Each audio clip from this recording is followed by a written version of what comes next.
Hey everybody, thank you so much for joining us for another episode of the Surf and Sales podcast.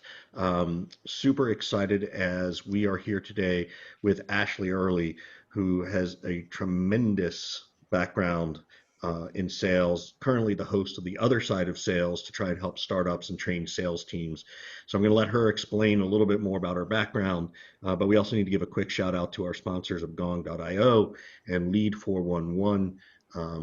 Please be sure to check them out because without them, we wouldn't be able to do these episodes as often as we can. So thank you. And Ashleigh, welcome to the show.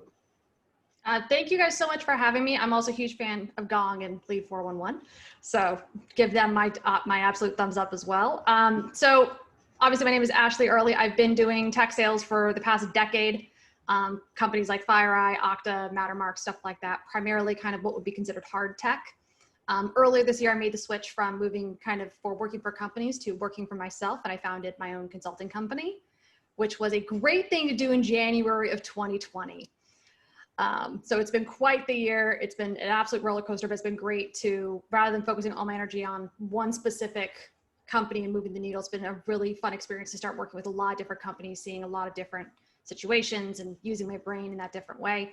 I'm also the co-host of The Other Side of Sales, as Richard mentioned, which is devoted to creating sales cultures where everybody can thrive. We've got new episodes every Sunday, othersideofsales.com, and make sure that you sign up for our email list because we did the State of Sales survey earlier this year. And I literally spent the 3 hours prior to recording this working on that report. And we've got some big stuff we're going to talk about around demographics, discrimination, harassment, but with a goal of figuring out what reality looks like for the experience of being in sales right now and how to get it from where we are to where we need to be. So That's all. Just for a little bit more context, what kind of deals have you done in your sales career?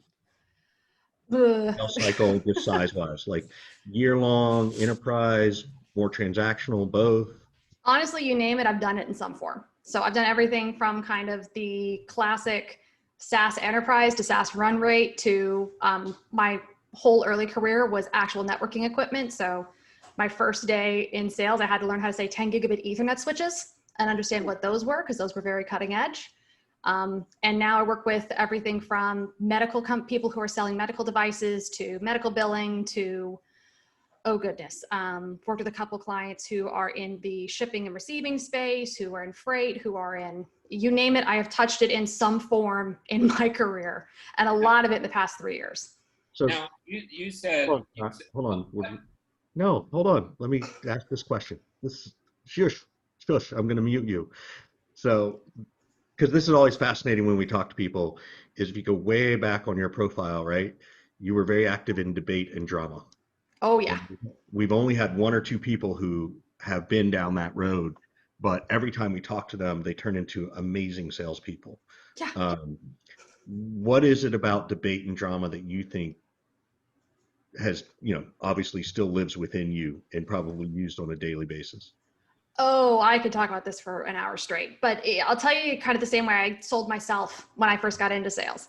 So not only do I have debate and drama on my resume, I have dual degrees. So I went to Santa Clara University, and if I'm going to pay that much and take on that much student loan, I'm going to get 2 degrees, not 2 majors, 2 degrees. And my degrees were in political science and in opera. So when I went into my first interviews with tech companies trying to explain why they should hire this person who is completely not tech literate to sell their very technical product, the way I did that was I said, look, you need someone who's not going to get rattled, who knows how to handle rejection, and who can just sit down and do the work. What do you think I've been doing for the past 20 years in music? I audition for things and I get rejected because I'm a ½ inch taller than the male lead. I audition for something and I'm rejected because any sort of arbitrary things, and you just have to learn to let it roll off you. So anyone who's in any sort of music or theater, rejection is part of the game. Like, you're just used to it. Debate came into it, and the poli-sci came into it because you learn how to formulate arguments. You're taught how to fight. And not just you're taught how to fight, but you're taught how to deliver those arguments in a way that they get read and they are received positively in the room. So you learn how to read the judge. You argue a case differently if it's a soccer mom sitting in front of you versus another team's coach in a 3-piece suit. You learn how to read the room. You learn how to read your opponent, as it were. And I actually specialized in an event called extemporaneous speaking, which was where my job was I was given 3 topics, 30 minutes, and I had these giant, like 3 foot by 1 foot tubs full of newspaper clippings. So I spent about 30 minutes a day for 4 years straight, reading everything I could get my hands on, cutting it up and filing it by category in these tubs. And then once I got those 3 categories on the day of the event, I had 30 minutes to write a 10-minute speech and then deliver it without notes, including at least anywhere between, at the low levels, you have to do at least 5 sources. By the time I was state runner-up, I think you had to get 10 to 15 sources. It's like, according to the New York Times article titled XYZ from this date, and then give a direct quote in support of your argument. So when it comes to diving in, learning things that are incredibly technical quickly, being able to assimilate, get the jargon down, and then regurgitate it in a way that sounds authoritative, I've literally been doing that since I was 15. Wow. And even before that, I was still picking fights with my parents and making them explain things to me. See why that was so important, Scott? Now you can ask your question. I didn't say it wasn't important, Richard. There is no way in my mind that I could do what Ashleigh just talked about. No way. Like, that gives me so much anxiety, performance anxiety, stress, whatever you want to call it. That's incredible for me to think about. And obviously now looking back, like, oh my God, perfect pitch that you delivered to, get hired and all that kind of stuff. Was there any part of you when you were 15 or however many years old where you were going through that thinking, wow, I'm really going to be able to use this in business or in sales later on or one day in my life? Or was that not a part of your thinking whatsoever? You guys are going to love this. My dad's a sales rep. My dad's a good sales rep. My dad worked for Oracle, DEC, Digital. He came from high tech. Some of it was bleeding into the conversation at home, I think. It bleeds in, but not as much as you think. And the way it bled in, the message I took, I was, oh Lord, high school and middle school, I was the biggest goody two shoes. I skipped 1 class in high school, 1 class, and it was my second to last week. And I told my parents that evening because I felt bad. I'm not even kidding. And I broke curfew once because my then boyfriend's grandmother had died. So I got home 15 minutes after curfew. Like, I was such a goody two shoes, it's pathetic. But my form of my rebellion was I did not want to be my parents. I did not want to be my mother. I knew at age 8, I was not going to be a stay-at-home mom. I had this discussion with my husband on like our second date. Like, if you want to stay at home mom, this is not going to be me. Like, just no. And my dad was a salesman. That meant we moved a ton, and those moves sucked. A lot of those were really hard.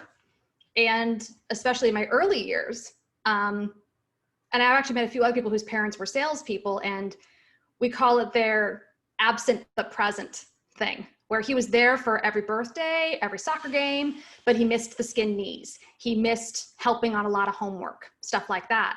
So I was very adamant. I think my dad in the background was in his head going, she's gonna be in sales. She's gotta. But in my head, I was like, no, I'm not gonna do business. I'm gonna do whatever. When I came into college, I mean, you guys remember, but some of the kids might not. I was obsessed with the show West Wing. I really wanted to be CJ Craig. I thought my mission in life was going to be to draw attention to these causes that everyone ignored. Then I realized they made no money. We're actually going through and watching them all over right now. We've even got our 12-year-olds thinking about starting to watch them. And I just finished yesterday Rob Lowe's first book, Stories I Only Tell My Friends, which is hilarious. And he talks very specifically about that whole part of that process. I mean, he also goes into the outsiders and how that all worked out, but I'm a big fan, so love it. Yeah, and you heard they're doing a fundraiser. They're gonna redo one of my favorite episodes live, which I'm super excited about. But I want to go back to what you said at the intro about branching off and going out on your own, and the way you said it, 2020, January 2020, what a great time to go into business for yourself. I heard like a little bit of pain in there, a little bit of sarcasm. So if you're comfortable talking about it, what has that been like? Has it been really hard because of that? Has it been better than you expected because of that? And I ask because I started basically 3 months before you. that's it. Like I only went fully on my own in October of last year. So I'm curious what it's been like for you. It's interesting because 2020 for me has been the year of doing all the things I said I would never do. You know, I said I never wanted to be my own boss. Too much trouble, too much risk. I'm sole income in my family, not interested. I never want to live in the burbs. I need to be in the city. I need to be around people. I will never work remote. I love being in the office too much. I will never buy a pickup truck because I hate people who drive pickup trucks. I have done all these things in 2020.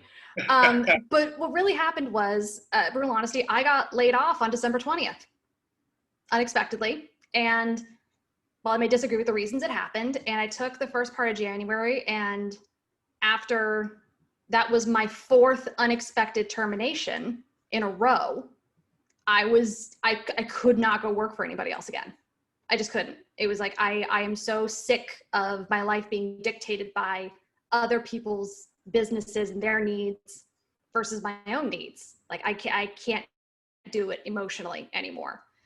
At the same time, I was talking with one of my mentors who said, hey, you know, we've been joking about me hiring you. I'd really like to do that. But Q1 is our slowest quarter. So let's talk in Q2. So I started my company with the intent of only running it for 2 to 3 months. So started in January, got some contracts pretty quickly, was smart enough, and anybody out there who's listening, who is starting their own consultancy in 2020, do not give your clients buyouts or cancellation options. Make it non-cancelable. The only way someone gets out of a contract with me is if I get sick. That's it. That saved my bacon in so many ways, because I was able to get enough contracts in place before COVID really hit that I didn't really feel the pain of COVID until July. So I got very lucky in that sense. But at the same time, what's made it kind of a painful journey is I very much fell into this. I was not intending to start my own firm and all this stuff. So I've, like, over the summer taken some time, and I'm just now building out my ICP. I'm just now going out with my personas. I'm building out my product packages because I kind of stumbled into it. So now I'm going back and doing all that work I, in theory, should have done in January. But in January it was about, okay, I got to stay afloat. So that's been really interesting. But it's at the same time been so fulfilling, so much more fulfilling than I thought it would be. And it's helping me realize that what I love doing is problem solving. I love being that translator between, let's take this theory, let's take this vision that you've got and figure out how to actually make that happen where the rubber meets the road. So like I work with a lot of people who, you know, come in and they're saying, oh, I'm a huge fan of Keenan and Gap Selling. I'm a huge fan of Addicted to the Process. I'm a huge fan of all these other great books. And they're like, okay, so how do we apply this to our system?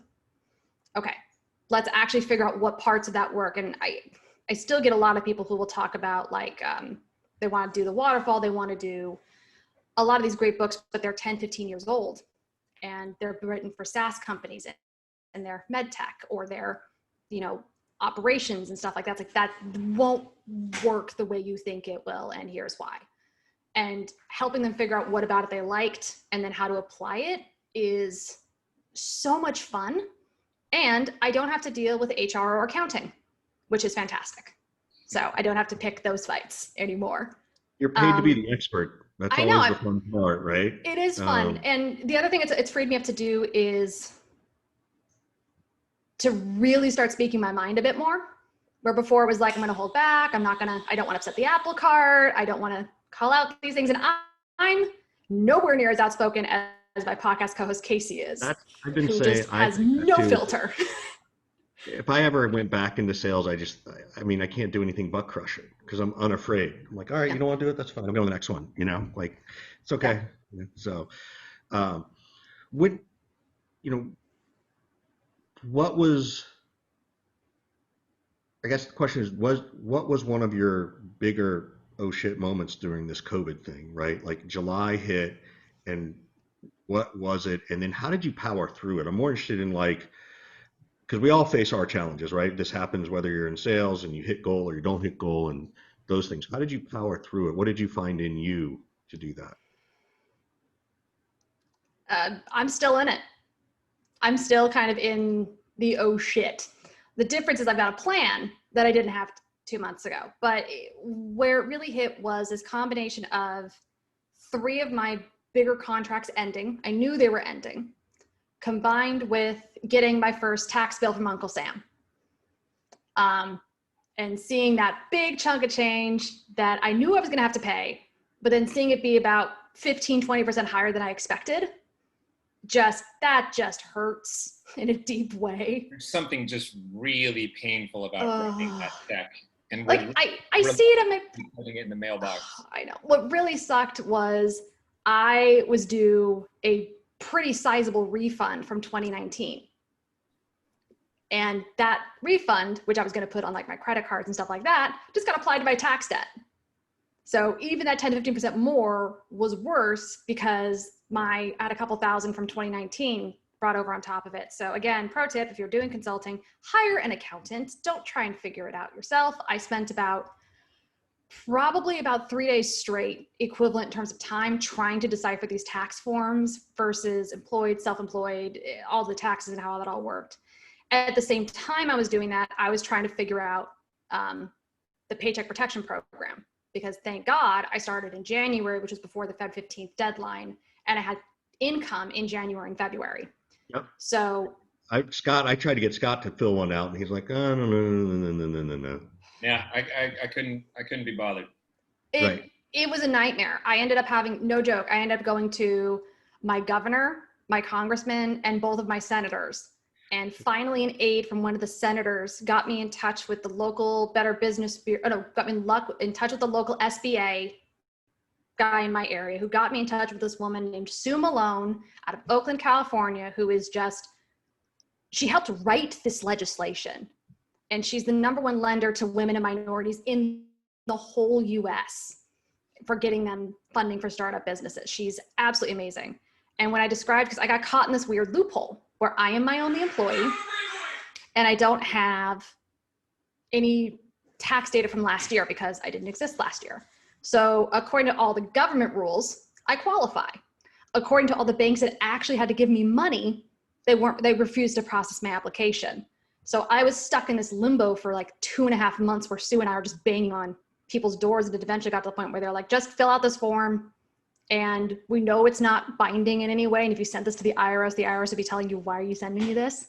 But at least then we have it, and then we'll give you the money. So. And Scott, just so you know, for someone like you or me, it was maybe a 30-minute process. So don't think like, oh, hey. No, I got caught in a nasty little loophole. Richard, things that should be 30 minutes for normal people would take me weeks on end. So I just couldn't handle it, couldn't be bothered with it. I want to ask Ashleigh about the migration from San Francisco and the West Coast over to Research Triangle, Raleigh, Durham area.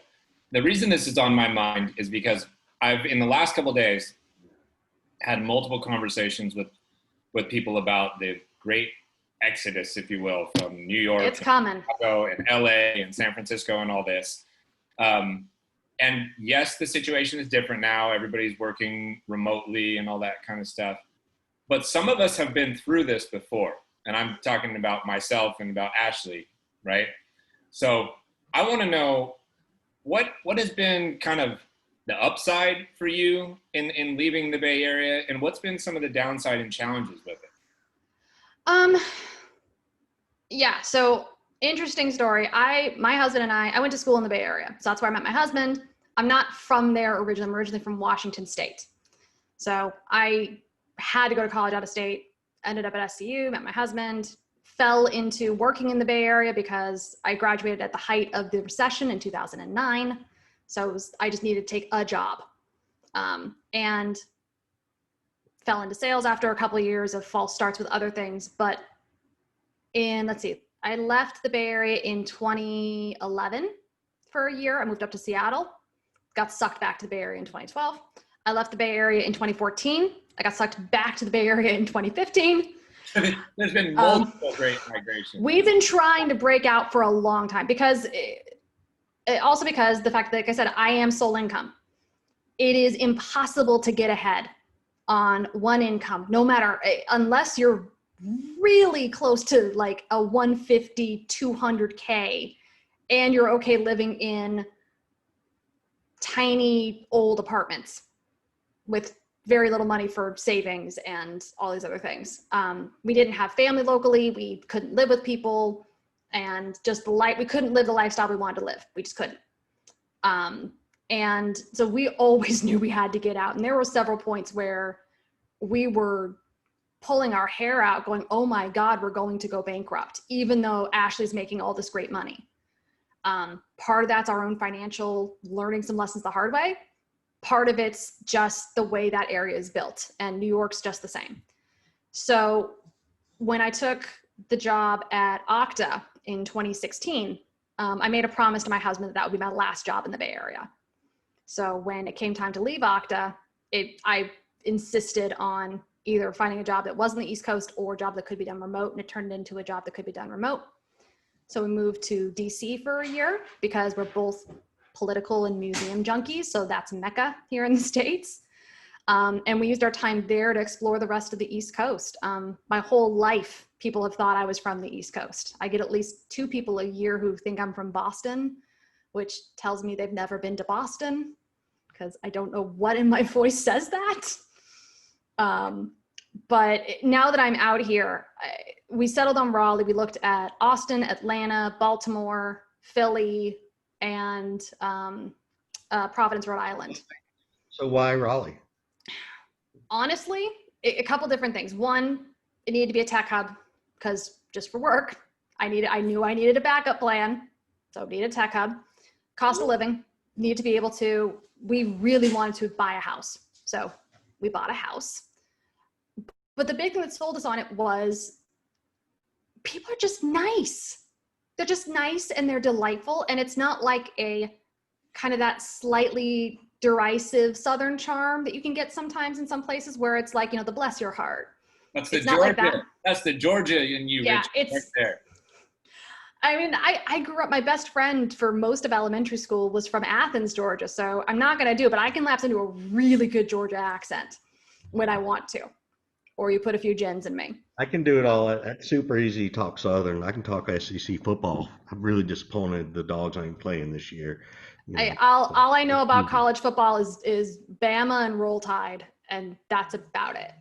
I'm a hockey girl. Called Parole Tide. We called it Parole Tide because they all went to jail back when I was growing up. Yeah, it's interesting, but how long have you been there? So how long have you been in Raleigh? We moved here in March of 2019, so we've been here just over a year. But do you feel like the opportunities have been harder to come by at all? Is there anything that you've lost, you feel like? Yeah, so it's a couple things here. This is kind of interesting, where COVID in a lot of ways has, in that sense, been actually quite a blessing, because it forced everybody online. And so now I'm working from home, but now I'm connecting with hundreds of other people who are also working from home. And now I'm able to scratch that social itch that pre-COVID I was struggling to scratch. I was feeling alone. I was feeling isolated. I was feeling trapped in my office that is bigger than the apartment I lived in when we got married. It was an adjustment. I mean, we got dogs, so like I became the crazy dog lady. And it was definitely an adjustment. So COVID has been a blessing in that way, because now I have a online social network that I didn't have before. And I didn't prioritize it early enough. So it was interesting in DC. And when we first moved here, I didn't realize how desperate I was for that kind of companionship. So I ended up kind of latching on to certain things. And like, I got involved in some like neighborhood politics, which is not something I recommend. I swear I love my neighborhood because it's all a bunch of people from New England and Philly and, Pennsylvania and stuff like that. But it's also a brand new neighborhood, and the amount of discussion about the nails that contractors are leaving on the road and the punctured tires makes me want to punch some people, because it's new construction. You knew this was going to happen. Why are we spending all of our time on the Facebook page bitching about it?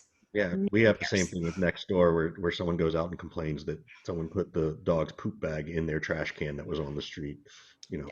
I got sucked into a fight between my neighbor who has a dog who was attacked by another woman in the neighborhood's dog at the dog park. And without realizing it, I somehow sided with my neighbor over this other woman who I didn't know. And it turned into this weird thing. And I was just like, I'm not playing.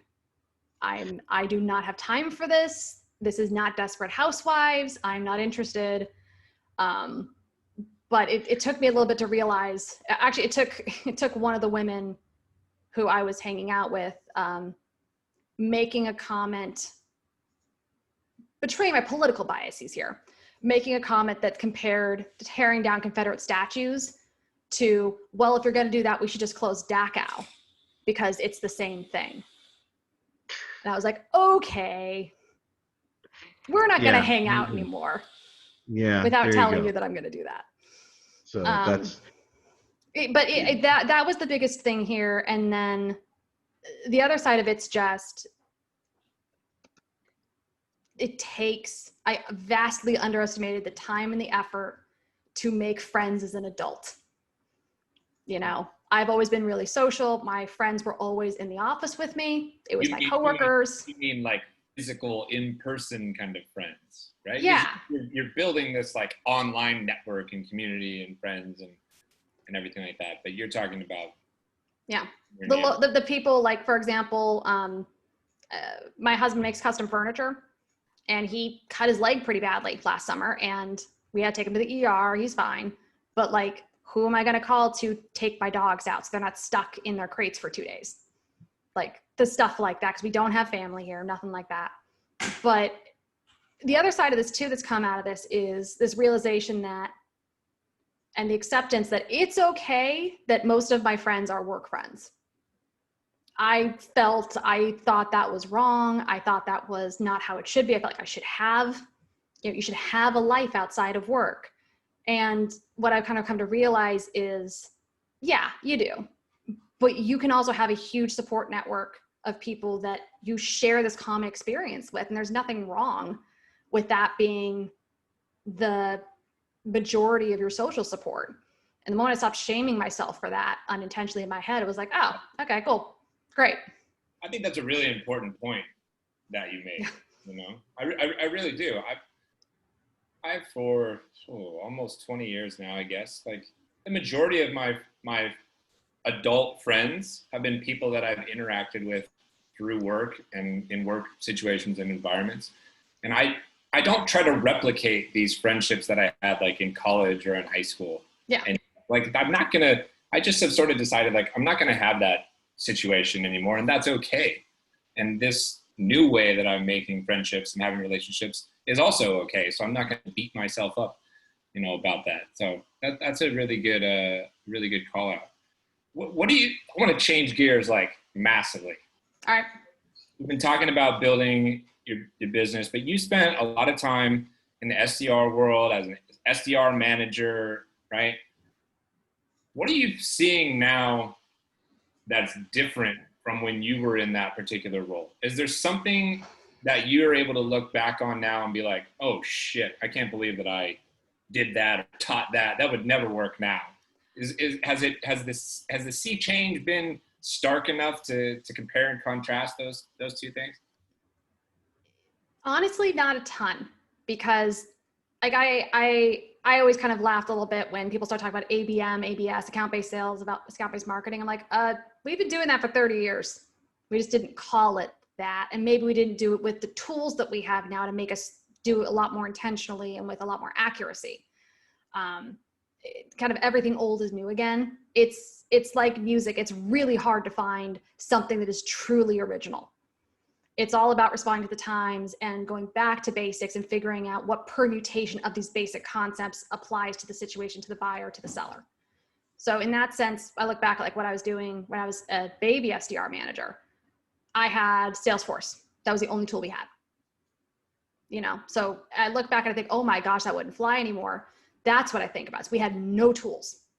So that's one. Now that's table stakes. You have to have a couple different things going on. I mean, we had gosh, we had Rain King and Discover Org back when those were things. Now it's all Zoom Info, but it's the preponderance of tools and stuff like that. And actually, it's funny because the rise of those tools is one of the things I attribute my own success to.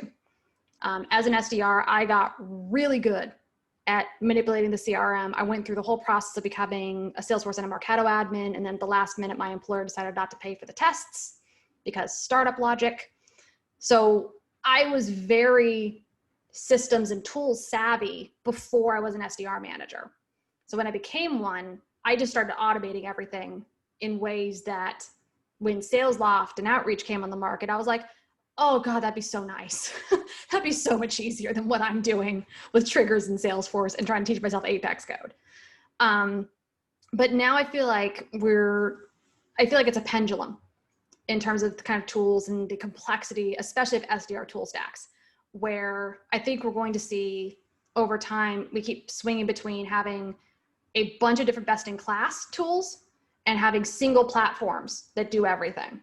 Yeah. And we've very much been I want a bunch of tools, best in class. I mean, when I was at Okta, I think we had in the sales, I'm not going to include MarTech, but I think we had 8 to 10 tools that our SDRs had access to at any given time. It was nuts. That's a lot. Yeah. It was a ton. And I went in there and I'm trying to train, and I'm like, they don't need half of these. Well, they're paying for them. They knew how to use 3 or 4 of them, really. Yeah. So we did some fun discussions on overhauling and contracts and stuff like that. But then I'm seeing us swinging back towards consolidation. Like you've got Marketo is now doing like Marketo Sales Connect, and you've got Discover Org or Zoom Info, which now has a dialer and sequencer tool that they are rolling out, which I just found out about. So I think we're going to start seeing that consolidation.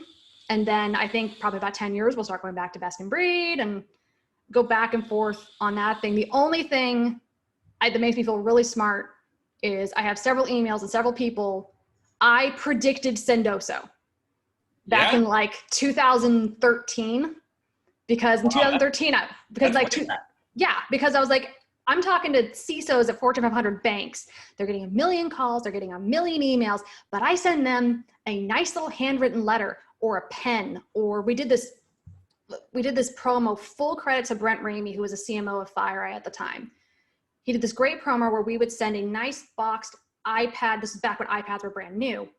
iPad case, FireEye branded, to the top 100 CISOs in the country. And then as SDRs, we were following up saying, hey, did you get the iPad case? You did? Okay.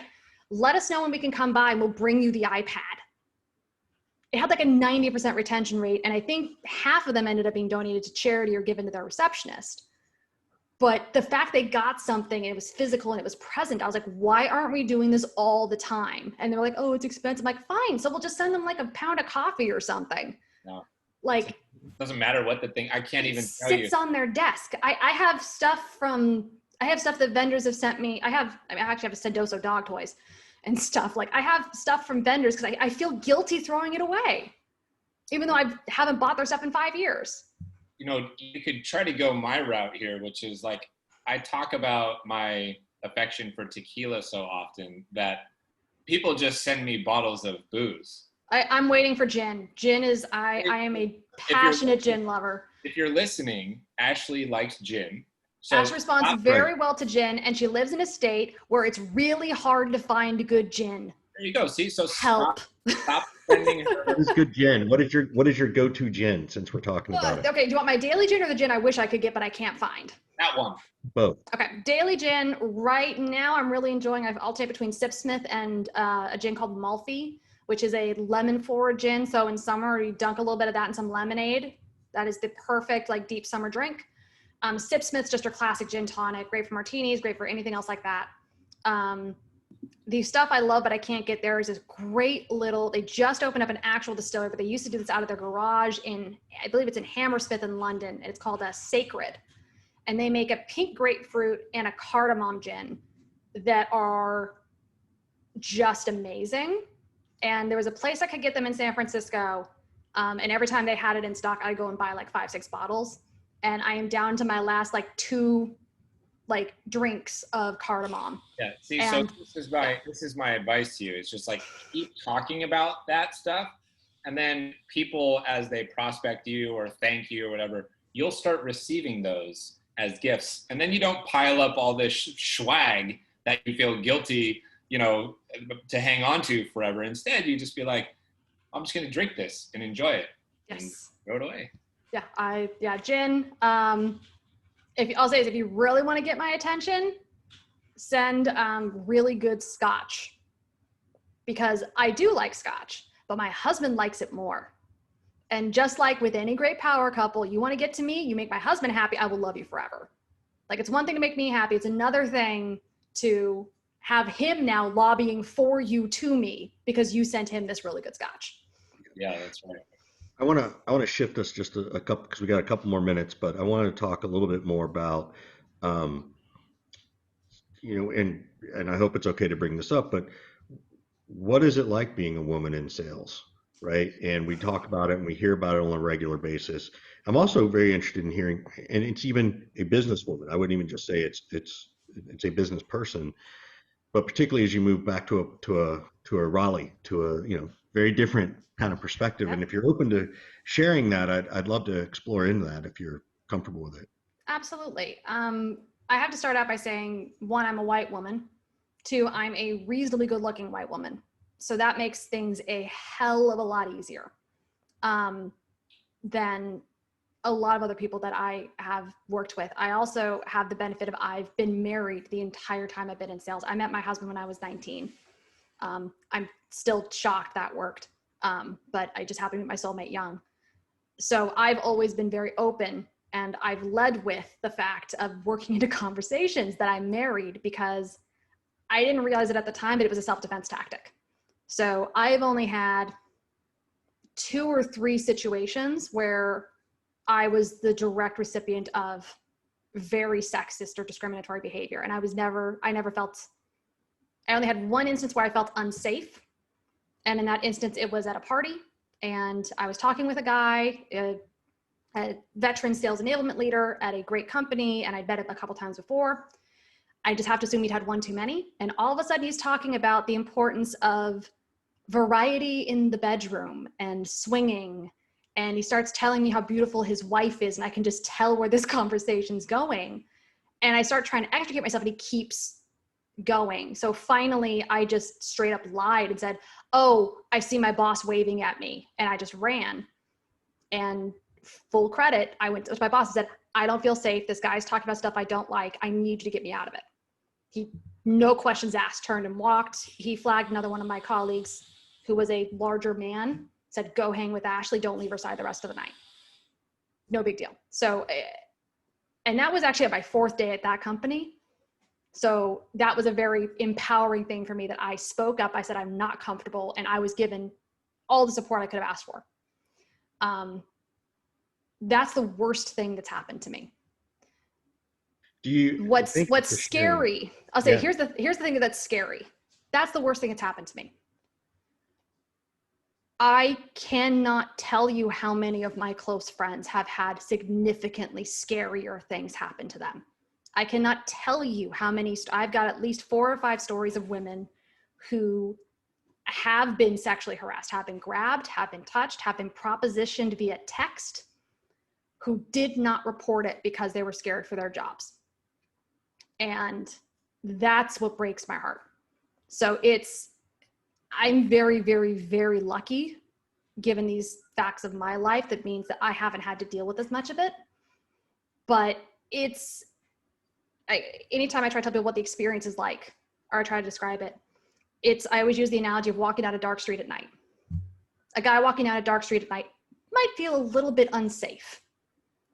A woman walking down a dark street at night has her keys out of her purse, in between her 2 fingers, is constantly looking for exit strategies, has her phone on, whatever. Ask the women in your life. They have plans for when they're in those situations. It's kind of the same way in sales. I have a plan for how much I'm going to drink if I'm going to a work event, so I don't get in trouble. I had someone tell me very early on the trick of go up to the bar and order a club soda with lime, because then you can say it's vodka, you can say it's gin, and it looks like you're drinking, but you're not. And then it's really easy to not get pressured into drinking too much, which is unsafe.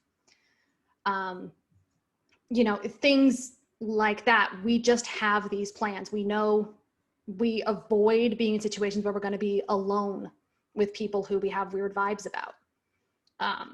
So let me ask you this, I love that you feel empowered to speak your mind, right? Like, and that is a huge piece of this. But to your point, easier said than done. Yeah.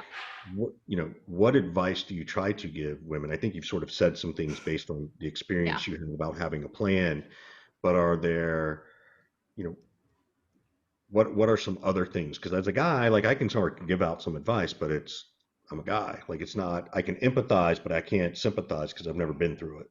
No, Right. and I appreciate that.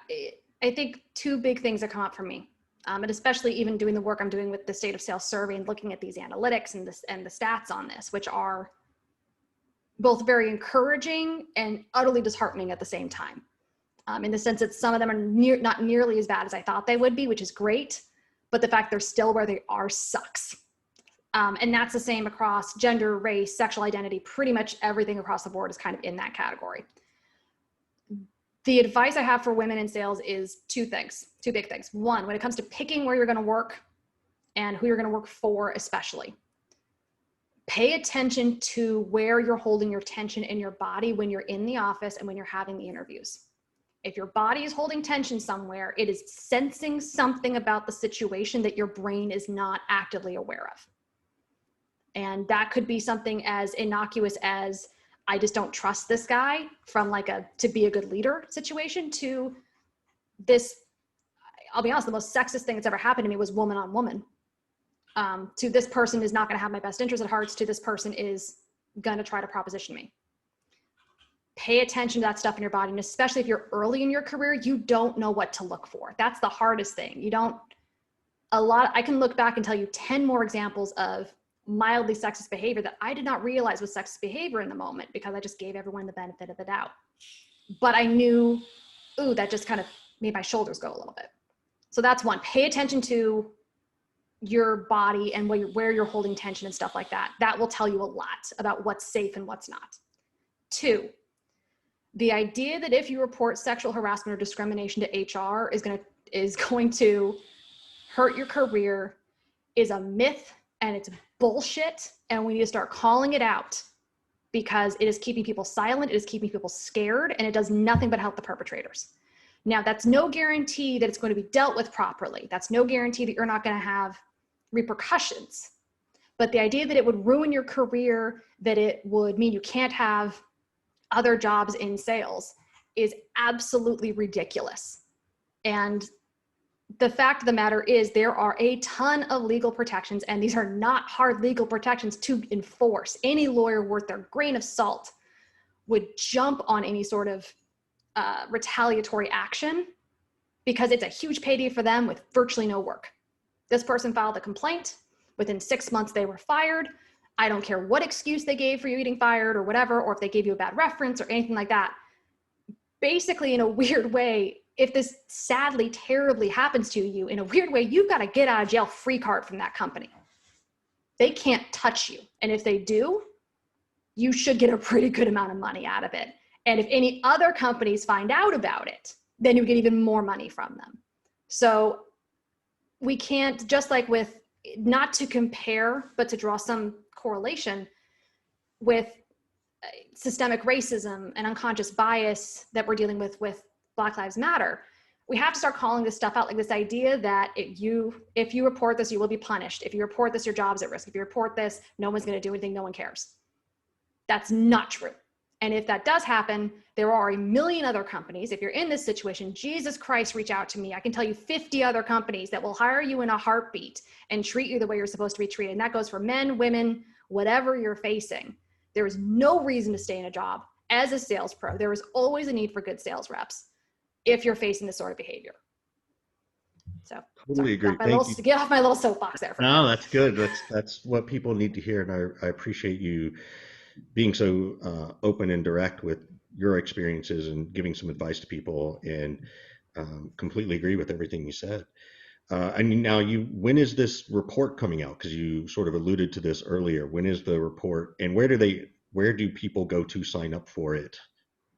Yes. So go to othersideofsales.com, sign up for our email list, make sure you're following Other Side of Sales as well as Casey or myself on LinkedIn. We will be plastering this stuff all over everything. We're hoping within 2 weeks. We're hoping by early October. Great. So pretty quick here. So the full analysis is going to be honestly, it's going to be like a 30-page document. So that's going to be for our sponsors and So probably for purchase. But then we're going to do like a 10, 20-page slideshow that'll be for everybody, kind of with the big high points. what, aside from sort of this discrimination, men, women, that kind of stuff, traditional state of sales also, or is it more around the social issues that are occurring you're seeing these days? There were kind of the goals were twofold. One was to get good demographic information about sales reps, gender, ethnicity, income, not income level, but maybe education level of their parents, which is a great indicator of how much money they grew up with. Just where do we come from and what do we look like? Then at the same time, then diving into this discrimination harassment angle. Is it happening? If it's happening, how often is it happening and who's it happening to? Because we can't fix any of this stuff. Like we can't fix diversity and inclusion. We can't fix diversity on teams until we know where we are. We can't fix it unless we agree on reality. It's like trying to build a railroad track between, the East Coast and the West Coast. You can't build a railroad track until you at least agree on the right path, until you at least agree with where it needs to start and where it needs to finish. This is us identifying a starting point. Then we're not going into here's how to fix it. We're just going with here's reality as it is right now in this survey. So it's not super scientifically accurate, but we've got a really good sample size. We had over 500 people take this. So you look at that compared to other studies and surveys and stuff that are done on sales, that's actually a really good sample size. That is pretty good. And then the other side is, and this is where honestly, Casey and I make a really great team.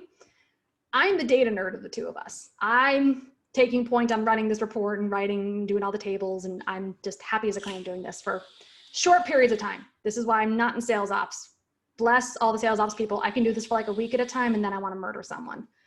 But Casey made the really valid point, which was we were trying to figure out, okay, how do we convince people or help really illustrate what the problem is if there is a problem? I'm data. Show me the data, show me the data. Casey is tell me the stories. I want to see I want to hear, I want to read, I want to learn everything straight from the horse's mouth. So the other side of this is we've collected hundreds of stories of people either experiencing or witnessing, or people saying it's not happening. And so we're going to be doing a lot of content over the next 6 months around those. We're hoping to get some of them recorded with the voices anonymized. We're hoping to put a lot of it we're still trying to figure out exactly what all we're going to do with it because there's so much we're not quite sure. But it's kind of trying to make sure we're hitting this from two different angles. So if you're a data person, here's the data to show you where we are. If you're somebody who can dismiss the data and blow it off or whatever, fine, read these 15 stories and then tell me how you feel about this. It's not about convincing people who say there's not a problem, because I'm not going to be able to convince them. It's about bringing everyone together who agrees, hey, we need to fix this and agree on a starting point. And then once we've got that, then we can start having those bigger discussions around, okay, so what are we going to do about it? It's great. And a really cool and unique and fresh and ambitious project that the two of you took on. That's really awesome. Yeah. So I got to, and just because I'm mentioning it, I have to shout out our sponsors, SalesLoft, Outreach, and VanillaSoft, or not Outreach, sorry, SalesLoft, Bravado, and VanillaSoft for supporting this. And we are going to be doing another State of Sales survey in 2021. So if anyone listening is interested in getting involved with anything other side of sales or the 2021 State of Sales survey, you can always find us on LinkedIn or at othersideofsales.com. Cool. Because I'm in sales, I have to plug. Yeah, no, we get it. We get it. So in the meantime, we do have to sort of go out and plug our own sponsors as well, Gone and 411. Thank you for mentioning those. I know all those companies that you mentioned, and they are thought leaders in all these spaces in terms of being, I hate to say the word progressive, right? Like it shouldn't be progressive. It should just be life. But thanks to everybody for listening. And Ashleigh, by all means, thank you so much for joining us. We really appreciate it. Of course, this has been fun.